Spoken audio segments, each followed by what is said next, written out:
याद रख लीजिए, ये खाली बीएससी नर्सिंग नहीं होता जिसको आपके नर्स वगैरह, बल्कि यहाँ पे आपको जो बहुत सारे पैरामेडिकल कोर्स मिलते हैं जैसे लैब टेक्नीशियन, जब उसका नीट एग्जामिनेशन नहीं होता है, ठीक है, उसके लिए जो बेस्ट ऑप्शन रहती है चूज करना वो है जेके बोपी।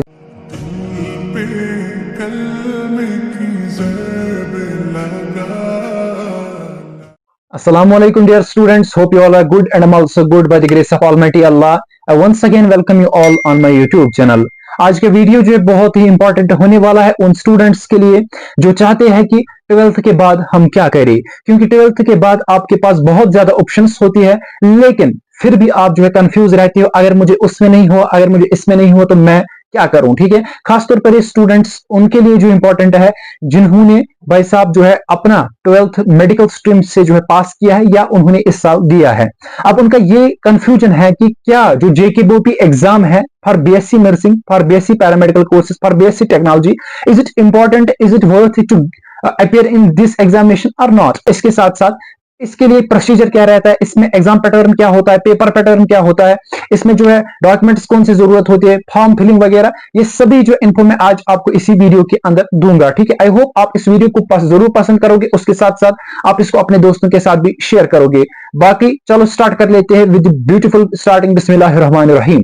सबसे पहले मैं आपको बताऊंगा जो ये JKBOP BSc nursing, BSc paramedical, BSc technology, ये एक बोर्ड कंडक्ट करता है जम्मू एंड कश्मीर के अंदर, जिसको हम बोलते हैं जेकेबीओपी यानी कि Jammu and Kashmir board of professional entrance examinations के लिए। मतलब ये प्रोफेशनल एग्जाम्स होते हैं जो ये कंडक्ट करता है जेकेबीओपी। इसका मतलब जो जेकेबीओपी बीएससी नर्सिंग कोर्सेस है वो भी जो है आप कह सकते हो प्रोफेशनल कोर्सेस है, पहली बात। दूसरी बात यह है कि इसकी एलिजिबिलिटी यही है, एक स्टूडेंट ने ट्वेल्थ पास किया होना चाहिए मेड स्ट्रीम से, या उसने जो है वो अपियर हुआ होगा मेड स्ट्रीम के अंदर, उस वो जो है इस एग्जामिनेशन के लिए अपियर हो सकता है। अगर हम इसके एग्जाम पैटर्न की बात करते हैं तो बिल्कुल फिजिक्स, केमिस्ट्री और बायो सब्जेक्ट्स में आपको प्रिपेयर करना होता है और उसके बाद आप जो है अपियर हो सकते हो जेकेबीओपी के अंदर। फिजिक्स के अंदर आपको 60 क्वेश्चंस आते हैं, केमिस्ट्री के अंदर 60 क्वेश्चंस, बायो के अंदर 60 क्वेश्चंस, और हर एक क्वेश्चन के को 1 मार्क्स आपको मिलता है। इट मींस दैट 180 मार्क्स आपको 180 क्वेश्चंस को मिलते हैं। हाँ, याद रखना नेगेटिव भी आपको 0.25 मिलता है हर एक मार्क्स को। ठीक है, यानी कि हर एक रैंक क्वेश्चन को आपको 0.25 जो है मार्क्स काटे जाते हैं। ओके, उसके बाद इसका syllabus 11th 12th physics, chemistry, bio ही रहता है, एनसीईआरटी। उसके साथ साथ जो रजिस्ट्रेशन डेट है वो तो 19 मार्च में ही ओपन हो गया था इसका, टिल आप कह सकते हो 2 अप्रैल यानी कि 2 अप्रैल, यानी कि अभी आपके पास 7 दिन है रजिस्ट्रेशन के लिए।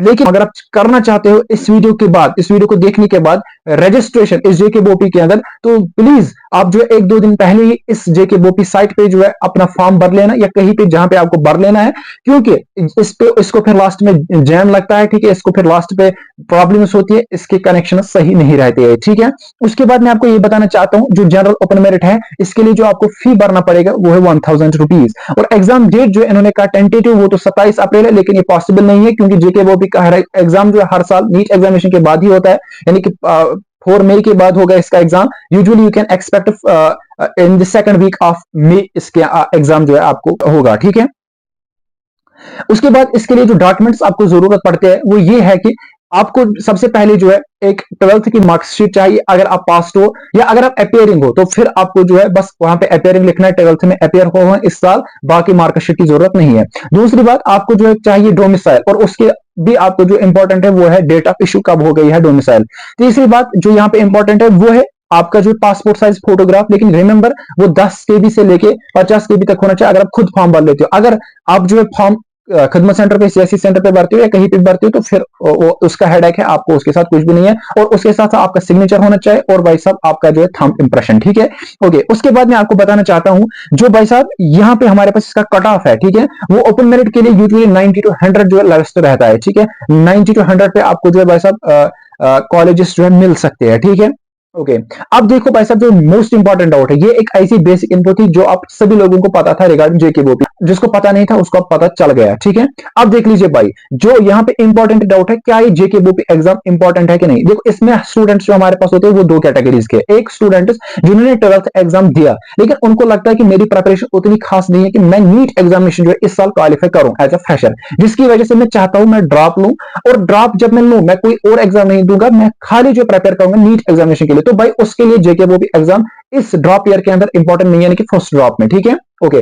जब उसका भी ड्रॉप ईयर कंप्लीट होगा जब उसको अगले साल नीट 2026 के अंदर अपियर होना है, तो उस टाइम भाई साहब उसको JKBOP का फॉर्म भरना जरूरी है। अभी मैं बताऊंगा क्यों। और दूसरे यहाँ पे हमारे पास जो स्टूडेंट्स है, जो हमारे पास भाई साहब उन्होंने ऑलरेडी 1 ईयर ड्रॉप लिया है, उनकी सिलेक्शन नहीं हो गई है, ठीक है, 2 ईयर ड्रॉप उन्होंने लिया, उनकी सिलेक्शन नहीं हो गई है, ठीक है, फिर भी आप वो जो है वो परेशान है, ठीक है, कुछ चाहते मैं और फिर से ड्रॉप लूं, तीसरा ड्रॉप, कुछ चाहते हैं कि नहीं मैं किसी में एडजस्ट होना चाहता हूं, तो मैं आपको बताऊंगा मेडिकल फील्ड के अंदर जो सबसे बेस्ट ऑप्शन होती है, ठीक है, नीट एग्जामिनेशन के बाद, वो यही JKBOP BSc nursing, BSc paramedical, BSc technology course होते हैं। याद रख लीजिए, ये खाली BSc नर्सिंग नहीं होता जिसका कि नर्स वगैरह, बल्कि यहाँ पे आपको जो बहुत सारे पैरामेडिकल कोर्स मिलते हैं, जैसे लैब टेक्नीशियन, रेडियोलॉजी है, आपको जो है एनेस्थीसिया मिलता है, बहुत सारे आपको जो कोर्सेस मिलते हैं, ठीक है, तो उसके लिए बेहतर है। अब देखो क्यों उसके लिए बेहतर है, क्योंकि भाई साहब जब उसका नीट एग्जामिनेशन नहीं होता है, ठीक है, उसके लिए जो बेस्ट ऑप्शन रहती है चूज करना, वो है JKBOP एग्जाम। अगर आपको लगता है, ठीक है, मतलब कल जाके मुझे खुदा न खास्ता सिलेक्शन नहीं हो जाएगी नीट एग्जामिनेशन के लिए, फिर मैं क्या करूंगा, तो आपके लिए अभी बेहतर है आप इसको इसमें फॉर्म भर लीजिए, कल आप जो है आराम से जो है JKBOP एग्जामिनेशन के अंदर अपियर हो सकते हो, आपको अच्छे नंबर आ सकते हैं, और आप अपना टारगेट जो है 100 से ऊपर ही रख लेना है। और हाँ, अगर आपने नीट के लिए प्रिपेयर किया होगा तो ब्यूटीफुली आप जो है आराम से फिर इस एग्जामिनेशन को क्वालिफाई कर सकते हो। लेकिन हाँ, फिर भी अगर आपने जो ना ही नीट के लिए प्रिपेयर किया, ना ही इसके लिए, आपने 11th 12th जो किसी हायर सेकेंडरी से पढ़ लिया, तो फिर भी आपके लिए अभी 1 महीना 1.5 महीना आप वन शॉट्स देख लीजिए नीट सीरीज के, ठीक है, जैसे कि NMCC चल रही है इमर्ज की तरफ से, उम्मीद सीरीज चल रही है PW की तरफ से, ठीक है, आप ये सीरीज जो ज्वाइन कर लीजिए, आपको जो बहुत ज्यादा फायदा आ जाएगा। अच्छा, अब ये मसला है कि भाई जो सिलेबस है, जो मटेरियल है, लाइक PYQs है, ठीक है, एटसेट्रा, ये कहां पे हमें मिलेंगे। भाई मैंने आपको हर हमेशा हेल्प ही किया है, मतलब चाहे बोर्ड में थे, कहीं पे भी थे, हर हमेशा मैंने आपको यहाँ से अपने एंड से कोशिश की प्रोवाइड करने की सब कुछ मटेरियल। बिल्कुल, ये इसके लिए भी अलग सा फोल्डर बनाया है मैंने अपने जो व्हाट्सएप ग्रुप के अंदर, जो मैं आपको सेंड करता हूं रोज, वो ड्राइव का फोल्डर है। तो मेरा व्हाट्सएप ग्रुप या टेलीग्राम चैनल जो ज्वाइन कर लेना, वहां पे मैं आपको जो JKBOP का मटेरियल सेंड करूंगा। अगर आपको ये वीडियो पसंद आया तो give it a like and share it to your friends, so that उनको भी बेनिफिट आ जाए। इंशाल्लाह मिलते हैं नेक्स्ट वीडियो के अंदर नेक्स्ट टॉपिक के साथ।